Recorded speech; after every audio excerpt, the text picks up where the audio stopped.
13 seat, 16 സീറ്റിൽ അവർക്ക് nomination ഇല്ല. 13 സീറ്റ് മറ്റോ ഞങ്ങൾ മത്സരിക്കുന്നില്ല. ഞങ്ങൾക്ക് ശക്തിയുള്ളിടത്ത് ഞങ്ങൾ മത്സരിക്കുന്നുള്ളൂ, അല്ലാത്തടത്ത് ഞങ്ങൾ തലേന്ന് തീരുമാനിക്കും. മനസ്സിലായില്ലേ എങ്ങനെ ചെയ്യണമെന്ന്? അപ്പോ BJP-യുടെ പല ഭാഗത്തും വരുന്ന ചില സ്വഭാവങ്ങൾ കാണുമ്പോൾ അങ്ങനെയുണ്ട്. ഈ കാര്യത്തിനകത്ത് അത് മാത്രമല്ല, വളരെ വലിയ തോതിൽ ഈ വർഗീയത അഴിച്ചുവിടാൻ വേണ്ടി ശ്രമിക്കുന്നതിന്റെ നേതൃത്വം കൊടുക്കുന്നത് UDF ആണ്, കോൺഗ്രസ് ആണ്. ജമാഅത്തെ ഇസ്ലാമിയൊക്കെ പരസ്യമായിട്ട് നേരിട്ട് വന്നിട്ട് ഈ ഇലക്ഷനിൽ ഇടപെടാൻ തുടങ്ങിയ കുറച്ചു കാലമായിട്ടുണ്ട്. അവര് നേരിട്ട് രാഷ്ട്രീയം പറയുക. നേരത്തെ പറഞ്ഞു കോൺഗ്രസ് വന്നാലേ, ലോക്സഭാ തെരഞ്ഞെടുപ്പിന്റെ സമയത്ത് വന്നു, കോൺഗ്രസ് വന്നാലേ ദേശീയ തലത്തില് CPM നല്ല പാർട്ടിയൊക്കെയാണ്, ഇടതുപക്ഷം നല്ല പാർട്ടികളൊക്കെയാണ്. പക്ഷെ അവിടെ ചെന്നിട്ട് എന്താ കാര്യം? ഇവരുടെ ഒരു പർമണി ക്യാമ്പയിനാണ്. അവിടെ ചെന്നാൽ കോൺഗ്രസിന്റെ പറ്റും. ജനം വിശ്വസിച്ചു. അവിടെ ചെന്നിട്ടുള്ള സ്ഥിതി നിങ്ങൾക്ക് അറിയാലോ. ഈ ബീഹാർ തെരഞ്ഞെടുപ്പ് കഴിഞ്ഞതോടുകൂടി ഈ വാദത്തിനൊക്കെ വെച്ച് കുറവുണ്ട്. ബീഹാറിൽ എന്താ ചെയ്തത്?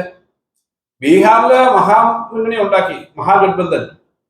അവിടെ SIR-ന്റെ സമയത്ത് 10-60 ലക്ഷം വോട്ട് വെട്ടിക്കുറയ്ക്കപ്പെടുകയും ബാക്കി കാര്യങ്ങളൊക്കെ ബാധിച്ചിട്ടുണ്ട്. തെരഞ്ഞെടുപ്പിന് എന്തൊക്കെയാണ് നമ്മൾ വിശദമായ പരിശോധന കാണണം. എന്തായാലും മുന്നണി എന്ന നിലയിൽ കോൺഗ്രസ് ചെയ്ത കാര്യം വഴി കുറച്ച് സീറ്റൂടെ പോയിട്ടുണ്ട്. 200 സീറ്റ് BJP-ക്ക് കിട്ടി, BJP മുന്നണിക്ക്. ഈ മഹാഗഡ്ബന്ധനകത്തുള്ള പാർട്ടികളുടെ സീറ്റിൽ തന്നെ പോയി റിബലായിട്ട് മത്സരിച്ചു. ഉദാഹരണത്തിന് CPI ഒക്കെ മത്സരിക്കുന്നു 3-4 സീറ്റ്, അങ്ങനെ കുറെ സീറ്റിൽ പോയിട്ട് ഇവർ റിബലായിട്ട് മത്സരിച്ചു. റിബല അല്ലെങ്കിൽ ഇവരുടെ താല്പര്യം കാണിച്ച് ഒന്നുമില്ല.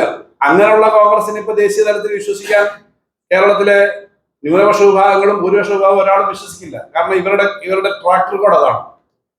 അതുകൊണ്ട് ഈ ബീഹാർ തെരഞ്ഞെടുപ്പ് വന്നതിന് ശേഷം ഇച്ചിരി ബഹളം കുറഞ്ഞിട്ടുണ്ടെങ്കിലും ജമാഅത്തെ ഇസ്ലാമി, വെൽഫെയർ പാർട്ടി, ഇത്തരം സംഘടനകളെല്ലാം ചേർന്ന് ഈ കാര്യം നടത്തുകയാണ്. എങ്ങനെയും ഈ തെരഞ്ഞെടുപ്പിനകത്ത് അട്ടിമറി നടത്താനായിട്ടുള്ള ശ്രമമാണ്. PMC-യുടെ കാര്യം പറഞ്ഞ് കുറെ ക്യാമ്പയിനുകൾ നടത്തി.